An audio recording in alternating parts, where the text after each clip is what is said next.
What up, guys? The Bench Buddies are back with my college basketball Week 13 top 25 rankings. Before we get into it, subscribe to the channel to be entered into our giveaway at 500 subscribers. Dropping from my rankings, Colorado State and Memphis, two teams that suffered some losses last week, and that's why they're falling, but they do stay in the others receiving votes. And you see TCU is the only team in my ranking, or in the AP poll, that's not in my rankings. San Diego State and Texas close to jumping in the rankings next week. Good games this week. They could possibly get a win and jump into the rankings. Now, 25 through 21, Bama and South Carolina are the two teams that join this week after the falling of those two teams. And I'm putting in South Carolina because they're 17-3, 5-2 in conference play. They have a tough test ahead of them in Tennessee. That's always going to be a tough game on the road, but I'm giving them credit where credit is due. 17-3 in SEC is pretty good. And then you have Dayton, BYU, and Oklahoma. All of those teams suffered a loss, and Oklahoma suffered two losses last week with a heartbreaker at Texas Tech. Hopefully they can get back on track here, or else they're falling out of the rankings. BYU, they've won a game against West Virginia on the road. Feels like a must-win game after they've struggled the last few weeks.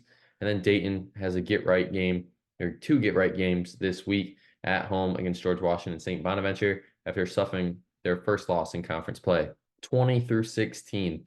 Now, New Mexico, FAU, and Utah State are all moving up, where Baylor and Auburn are moving down.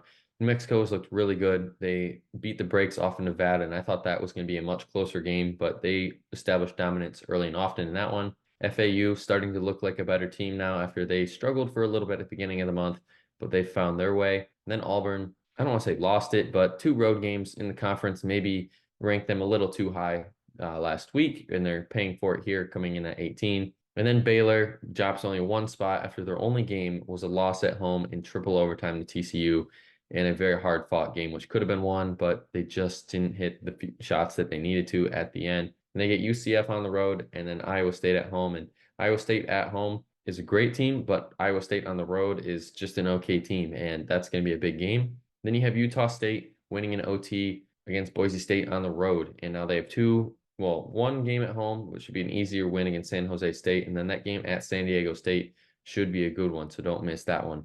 15 through 11, Arizona is the only team staying put here. And Illinois is the only one moving down, but you have Texas Tech, Creighton, and Iowa State all moving up. And the Red Raiders at Texas Tech getting that road win over Oklahoma moves them up. Now they get TCU on the road as well at Cincinnati. Creighton, they have one game at home against Butler after taking care of the weaker side of the Big East last week. Illinois lost in overtime to Northwestern, and it seems like Northwestern's going to be the team that's the thorn in everybody's side this year after they beat now Illinois and Purdue. But they responded well with a good home win against Indiana. And now they go on the road, face Ohio State, which could be a challenge. Ohio State has played good at home this year. Iowa State, like I mentioned earlier, is a completely different team at home, and you can see there. Took care of Kansas State and beat Kansas by 4 at home.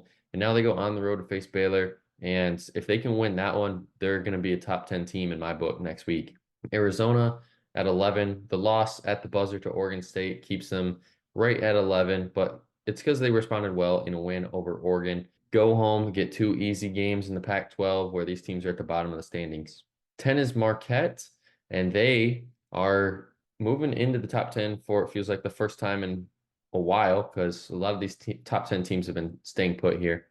Two wins last week, took care of business against Seton Hall. Thought that would have been a closer game, but to go on the road in that game at Villanova could be an upset just because Villanova at home and they're starting to play better. Looks good for them. Kentucky falls two spots to 9 after their loss on the road to South Carolina. They responded well with a win against Arkansas at home. That's why they didn't fall out of the top 10. But they get Tennessee at home this Saturday, and it's a huge game for SEC play. Kansas, they're falling from the top 5 to 8, scraped by Cincinnati, and unfortunately was on the wrong side of a road loss at Iowa State. This week, they should handle Oklahoma State, but this Kansas team has just struggled to really pull away from teams lately. And then they get Houston at home in a huge game for the Big 12. Wisconsin, kind of in the same boat here. Two good wins last week, get Nebraska on the road, and then they have Purdue at home. And so we could see a lot of movement in this standings in the top 5 if, let's say, Kansas and Wisconsin and even Kentucky win. And I guess even Duke, because they are playing the 4th ranked team in my rankings in North Carolina. So the only team you're not going to see here on this side is the number 1 ranked team because they don't play any of these teams. So all these teams could honestly flip-flop. And Duke actually did beat Virginia Tech last night, so they're 16-4, 7-3 in conference. So Duke is looking forward to that North Carolina game. And like I said, 5 through 2, they're all playing someone on that last slide, 6 through 9. And UConn's the only team here that isn't playing a ranked team, but St. John's is a tough game on the road. UConn will have to be very well prepped for that one. But Purdue, Houston, and North Carolina all taking care of business last week, each getting 2 wins. So all right teams, no one too crazy. But then Tennessee's the team that jumps into the top 5 after Kansas's loss, and they have a tough schedule with South Carolina and Kentucky, 2 ranked teams. But that is going to be it for my rankings this week. Come back next week to see where your team ranks if they made the cut. But until the next time, the Bench Buddies are out.